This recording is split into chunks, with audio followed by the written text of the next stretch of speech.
Hello, thanks for watching. Let's talk about the all-new Insta360 X5.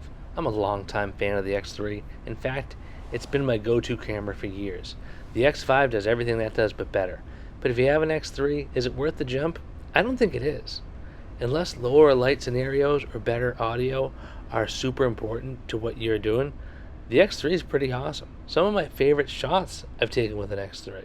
The old close to the ground, the pretend to be a drone with a big stick without all the drone noise, the classic sneak in, the near miss, the it might get wet but who cares, the undercarriage. Now I think an X5 would do better here because of the lower light abilities. And of course you got the classic dangerous spot. Now all of this stuff would be better if I used an X5. It didn't exist then. But all of it would, the X5 would do better. And you can be a little less cautious because the X5 has replaceable lenses, the X3 does not. And mine were scratched up pretty bad. I had to polish them with a polishing compound and a Dremel to get the scratches out. The X5 is a little bit bigger, the battery lasts way longer, and its low light abilities are vastly improved. For most of my nighttime adventures, I use a DJI Osmo Pocket 2. I know this is not a camera known for its low light abilities, but I like it because it sees pretty much what I see, and the end result looks like what I remember seeing in real life. I really like the way it works. Let's take a look at how the X3, the X5, the Osmo Pocket, an iPhone, and an old GoPro compare in the same situation. Here's an iPhone 15 Pro Max walking from my bright garage towards my house, so it went from bright to dark. It's not super dark outside, but it's dark. Here's the DJI Osmo Pocket. Not nearly as bright as the iPhone, but this is more realistic to what it looked like to me. Here is the Insta360 X3.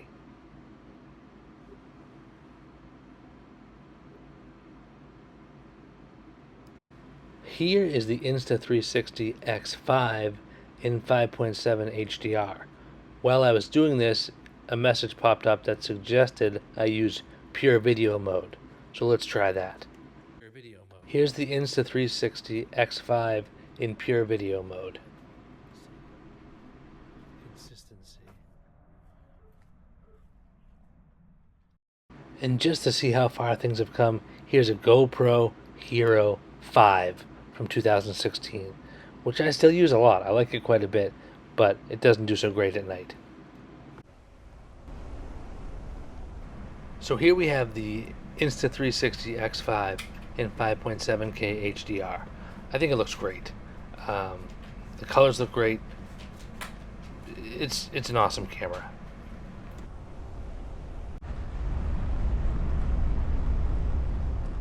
This is a similar road, similar situation. This is in 8K, so the Insta360 X5 in 8K, and I did notice sharper detail of what's inside the car. Like I could never see me that good if I used the X3.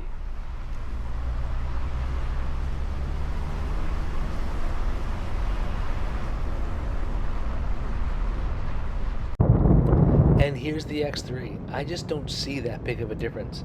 I hear a bigger difference in the amount of wind noise.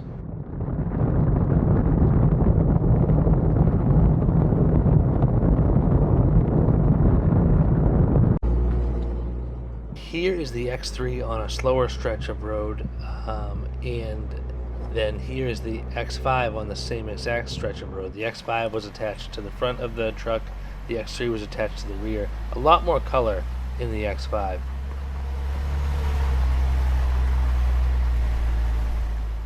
Now let's compare some audio. So right now, me speaking is the audio from the iPhone. Right now, me speaking is the audio from the RayBan Meta glasses, which are on my head, so that should be the best audio. And right now is the audio from the Insta360, which is the furthest from me, albeit, I mean, it's not far from me, but you get the idea. So, iPhone audio is this, RayBan Meta audio is this, and Insta360 X5 audio is this. That's that.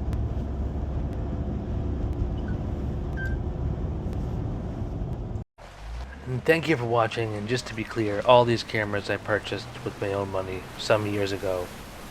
the X5 the other day, kind of by mistake. It was in my Amazon cart because I wanted to check it out, forgot it was there, and bought some other stuff. Whoops.